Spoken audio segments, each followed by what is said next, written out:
जय हिंद दोस्तों। देखिए, बहुत बहुत स्वागत है आपका आज के इस वीडियो में। तो चलिए शुरू कर लेते हैं अपने आज का वीडियो टॉपिक। आज हमारा टॉपिक नंबर 10 जिसका नाम है मुगल साम्राज्य है। ठीक है, तो मुगल साम्राज्य हम अच्छे तरीके से मतलब पिछले वाले वीडियो में हमने सल्तनत काल को पूरा कवर कर लिया था। आज की जो हमारी ये वीडियो होने वाली है, आज हम यहाँ पे देखने वाले हैं सर मुगल साम्राज्य के बारे में कि मुगल साम्राज्य में क्या क्या इंपॉर्टेंट चीज़ें हुई थी। तो सबसे पहले इसके महत्वपूर्ण शासक की यहाँ पे बात करेंगे। तो कल हमने जो पढ़ा था, हमने ये पढ़ा था सर कि बाबर ने इब्राहिम लोदी को हरा दिया था 1526 में, जो पानीपत का पहला युद्ध हुआ था। ठीक है, उसके बाद में बाबर ने अपना दिल्ली पर क्या कर लिया, कब्जा कर लिया। तो बाबर का जो टाइम पीरियड आता है 1526 से लेकर के 1530 ईस्वी तक आता है। और भारत में मुगल साम्राज्य का संस्थापक है वो कौन था, बाबर को ही माना जाता है। ठीक है, बाबर का जो जन्म हुआ था वो 14 फरवरी 1483 को फरगना में हुआ था। ठीक है, 14 फरवरी 1483 को फरगना में हुआ था। और बाबर का वास्तविक नाम जहीरुद्दीन मोहम्मद था, जहीरुद्दीन मोहम्मद। ठीक है, मुगल संस्थापक बाबर जब लगभग 12 वर्ष का था तब इसे 1494 में फरगना राज्य का उत्तराधिकारी प्राप्त हुआ था। यानी कि देखो 12 वर्ष साल की उम्र में ही इसको उत्तराधिकारी बना दिया गया था फरगना का। ठीक है, इसके पिता का नाम था उमर शेख मिर्जा। तो ये इसके पिता का नाम क्या था, उमर शेख मिर्जा इसके पिता का नाम था। और बाबर का भारत में प्रथम अभियान 1518 से 1519 ईस्वी में यूसुफ फजई जाति के विरुद्ध हुआ था। कौन सी जाति सर, यूसुफ फजई जाति के विरुद्ध यहाँ पर हुआ था। ठीक है, बाबर ने पानीपत के प्रथम युद्ध में तुगलुमा युद्ध नीति तथा तोप खाने का प्रयोग किया था। तो यहाँ पर ये सबसे बड़ा इंपॉर्टेंट टॉपिक ये भी आता है कि सब इससे पहले भारत में तोप खाने का इस्तेमाल किसी ने नहीं करा था। सबसे पहले जो इस्तेमाल करा था बाबर ने करा था। ठीक है, उस्ताद अली एवं मुस्तफ़ा खां बाबर के दो तोप निशानेबाज थे। कौन कौन, उस्ताद अली और मुस्तफ़ा खां, तो दो तोप निशानेबाज थे।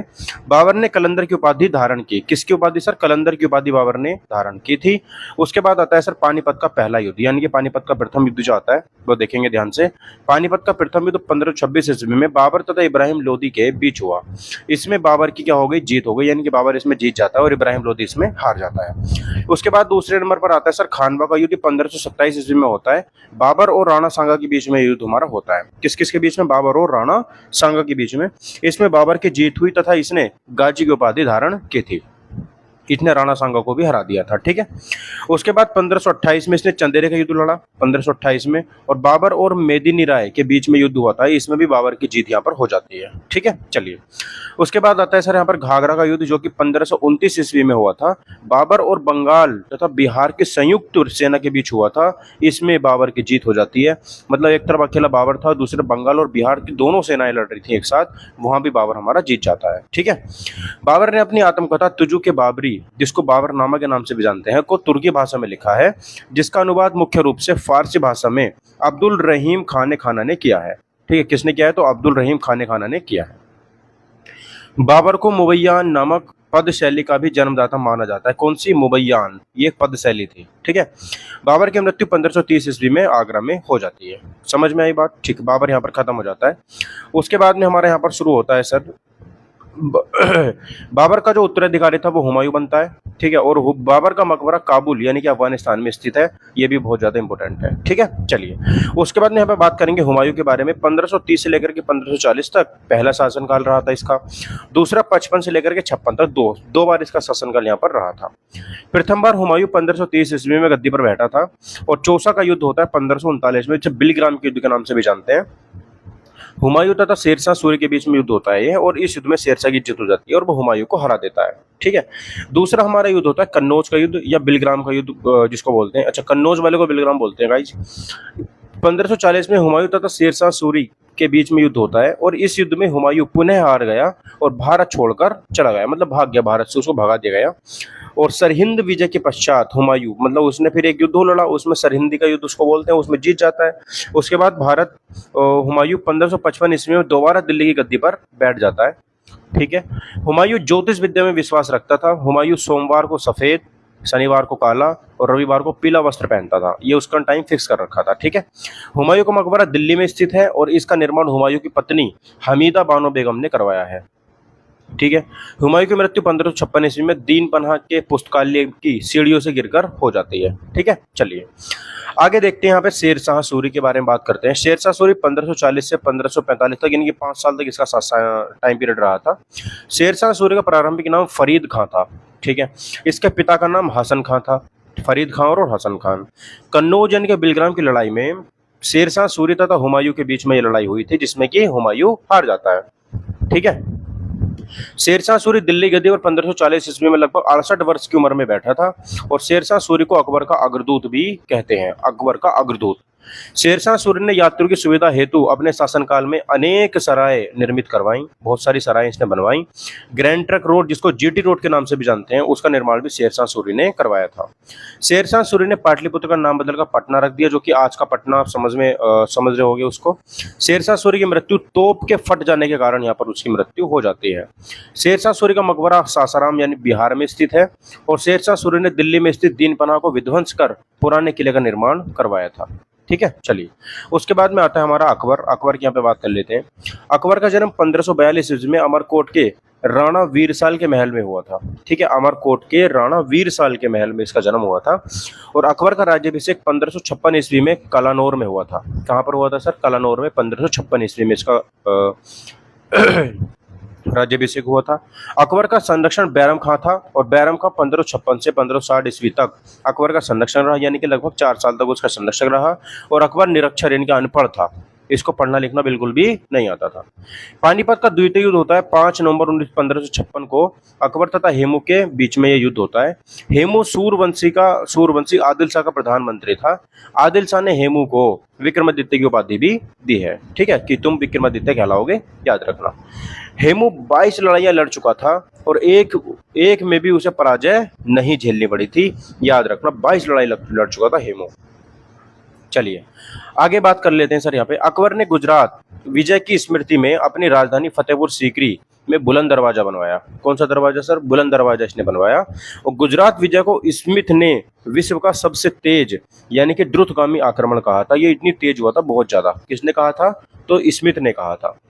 हल्दी घाटी के युद्ध 1576 ईस्वी में अकबर और महाराणा प्रताप के बीच में होता है। महाराणा प्रताप का सेनापति हकीम खां सूर था। कौन था? हकीम खां सूर।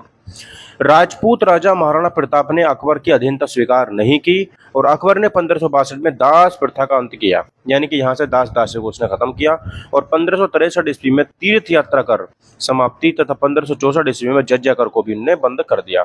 तो इसने 3 टैक्स बंद करे थे। कौन कौन से?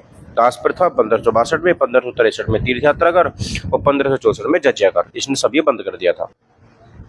अकबर ने 1575 ईस्वी में इबादत खाने की स्थापना फतेहपुर सीकरी में की और इसका उद्देश्य प्रत्येक बृहस्पतिवार को धार्मिक वाद विवाद निपटाना था, कि कोई भी धर्म से रिलेटेड वाद विवाद वहां पर ना हो। अकबर ने 1582 ईस्वी में दीन इलाही धर्म चलाया। हिंदू राजा बिरबल ने इस धर्म को स्वीकार किया। ठीक है, चलिए। दीन इलाही धर्म का पुरोहित अबुल फजल था। कौन था सर? अबुल फजल उसका पुरोहित था। अकबर पर सबसे अधिक प्रभाव हिंदू धर्म का पड़ा। अकबर ने 1583 ईस्वी में इलाही संवत चलाया। कौन सा सर? इलाही संवत चलाया। अकबरनामा तथा आईने अकबरी नामक पुस्तकें अबुल फजल ने लिखी। अकबर के शासनकाल में हुए भूमि संबंधी सुधारों का श्रेय टोडरमल को जाता है, यानी कि उसका वित्त मंत्री था, राजस्व मंत्री था, जो टैक्स कलेक्ट करता था ये। ठीक है। टोडरमल अकबर के दरबार में आने से पहले शेरशाह सूरी के दरबार में रहता था। अकबर के नवरत्न कौन कौन थे? तो राजा मानसिंह, तानसेन, बीरबल, अबुल फजल, टोडरमल, मुल्ला दो प्याजा, हकीम हुकाम और फैजी तथा अब्दुल रहीम खाने खाना, ये उसके कौन हो जाते हैं? 9 रत्न हो जाते हैं। हकीम हुकाम अकबर की रसोई का प्रधान था और तानसेन का जन्म ग्वालियर में हुआ था। इसके बचपन का नाम रामतनु पांडे था और ये बहुत अच्छा संगीतकार था। ठीक है। अब्दुल रहीम खाने खाना एक कवि तथा बैरम खां का पुत्र था। किसका पुत्र था ये? बैरम खां का पुत्र था। तुलसीदास अकबर और महाराणा प्रताप के समकालीन थे, यानी कि जिस टाइम पर अकबर और महाराणा प्रताप हुए थे उस टाइम पर तुलसीदास हुए थे, हिंदी वाले। भित्ति चित्रकारी तथा का प्रचलन अकबर के समय में हुआ था। बसावन को अकबर के समय का सबसे अच्छा चित्रकार माना जाता है, बसावन को। ठीक है। अकबर ने अपनी राजधानी आगरा से फतेहपुर सीकरी बनाई थी और अकबर ने ईसाइयों को आगरा तथा लाहौर में गिरजाघर बनाने की अनुमति दी थी। कहाँ पर सर? आगरा में, आगरा और लाहौर में। अकबर ने बीरबल को कविराज तथा राजा की उपाधि दी थी। बीरबल की मृत्यु यूसुफ हजाइयों का विद्रोह दबाते हुए हुई थी। बीरबल का वास्तविक नाम महेश दास था। अकबर की मृत्यु अतिसार के कारण 1605 ईस्वी में हो जाती है और अकबर का मकबरा सिकंदरा आगरा में स्थित है। ठीक है। चलिए अब आ जाता है जहांगीर के बारे में। जहांगीर को देख लेते हैं सर। जहांगीर का वास्तविक नाम सलीम था। अकबर सलीम को शेखू बाबा के नाम से पुकारता था। ठीक है। अकबर किसको? सलीम को शेखू बाबा। जहांगीर 1605 ईस्वी में गद्दी पर बैठ जाता है।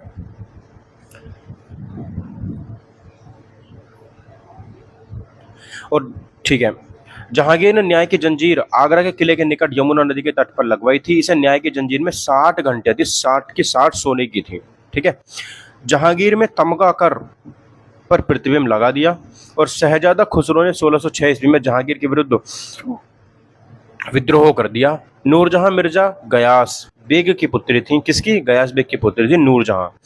नूरजहां का वास्तविक नाम मेहरुनिसा था। ठीक है, जहांगीर ने 1611 ईस्वी में नूरजहां से शादी कर ली तथा इसके पिता को एतमाउद्दौला की उपाधि दी। इसलिए एतमाउद्दौला का मकबरा भी बहुत ज्यादा फेमस हो जाता है। ठीक है, एतमाउद्दौला का मकबरा जो है वो नूरजहां ने बनवाया था और मुगल चित्रकला जहांगीर के समय अपने चरम पर थी, यानी कि बिल्कुल पीक पर थी, टॉप पर थी एकदम। जहांगीर के दरबार के प्रमुख चित्रकार थे हमारे मंसूर, अबुल हसन और बिसंदास, ये बिल्कुल उसके प्रमुख चित्रकार थे। उस्ताद मंसूर पक्षी विशेषज्ञ चित्रकार थे। ठीक है, पक्षी विशेषज्ञ थे ये। जहांगीर पर सबसे अधिक प्रभाव अब्दुल रहीम खान खाना का हुआ था और जहांगीर की मृत्यु 1627 में हो जाती है। उसके बाद में आता है शाहजहां। शाहजहां 1628 में गद्दी पर बैठा था और शाहजहां के बचपन का नाम खुर्रम था। क्या नाम था सर? खुर्रम। शाहजहां का विवाद अर्जुमंद बानो बेगम के साथ हुआ था, जिसको मुमताज महल के नाम से भी जाना जाता है। मुमताज महल आसफ खां की पुत्री थीं और शाहजहां का संघर्ष सिखों के छठे गुरु हरगोविंद से हुआ था। शाहजहां ने औरंगजेब को दक्षिण का सूबेदार नियुक्त किया। शाहजहां को कोहिनूर हीरा मीर जुमला ने भेंट किया था। किसने? मीर जुमला ने भेंट किया था और कोहिनूर हीरा गोलकुंडा की खान से निकाला गया था। मुगल काल में गोलकुंडा हीरे का सबसे बड़ा केंद्र बन गया था गोलकुंडा। और शाहजहां के 4 पुत्र थे, जिसमें से दारा शिकोह उसे सबसे ज्यादा प्रिय था। शाहजहां ने दारा शिकोह को अप्रत्यक्ष रूप से अपना उत्तराधिकारी घोषित किया। शाह बुलंद इकबाल की उपाधि धारण की। शाहजहां के मयूर सिंहासन का निर्माण बेगम बादल खान ने किया था। इसे तख्त ताउस के नाम से भी जाना जाता है। दिल्ली की जामा मस्जिद शाहजहां ने बनवाई और शाहजहां के काल का वास्तुकला का स्वर्णिम कहा जाता है कि वास्तुकला यहाँ पर बिल्कुल टॉप पर थी। दारा शिकोह ने 52 उपनिषदों का फारसी में अनुवाद किया। 52 का। महाभारत का फारसी में अनुवाद रजमनामा नाम से बदायूं ने किया था। किसने सर? बदायूं ने। उसके बाद ताजमहल की रूपरेखा उस्ताद अहमद लाहौरी ने तैयार की थी तथा यह ईशा खां की देखरेख में बनवाया गया था। 1659 में दारा शिकोह और औरंगजेब के बीच में अंतिम लड़ाई देवरई की घाटी में हुई, जिसमें औरंगजेब की जीत हो गई। दारा शिकोह को इस्लाम धर्म की अवहेलना करने के कारण मृत्युदंड दिया गया। औरंगजेब ने शाहजहां को कैद करके आगरा के किले में रखा, जहां इसकी मृत्यु 1666 में हो जाती है। ठीक है, अगला आता है सर हमारा औरंगजेब। औरंगजेब की हमें बात करेंगे। प्रथम बार औरंगजेब 1658 ईस्वी में दिल्ली गद्दी पर बैठा था तथा इसका दूसरी बार राज्याभिषेक 1659 ईस्वी में हुआ था। औरंगजेब मुमताज महल का पुत्र था। औरंगजेब को जिंदा पीर भी कहते हैं। ठीक है, जिंदा पीर इसको कहा जाता है। औरंगजेब ने प्रथम युद्ध ओरछा के जुझार सिंह के विरुद्ध लड़ा था। पहला किसके विरुद्ध? ओरछा के जुझार सिंह के विरुद्ध में। औरंगजेब ने 1668 ईस्वी में हिंदू त्योहारों पर रोक लगा दी थी और औरंगजेब के शासनकाल में ही पुरंदर की संधि 1665 में हुई थी। औरंगजेब के विरुद्ध मथुरा का जाट विद्रोह जाट नेता गोकुला का नेतृत्व में 1669 में हुआ था और औरंगजेब ने जजिया कर अपने शासनकाल में फिर से लागू कर दिया। औरंगजेब के दरबार में हिंदू मनसबदार सर्वाधिक थे और इनकी संख्या लगभग 33% थी, यानी कि 100 में से 33।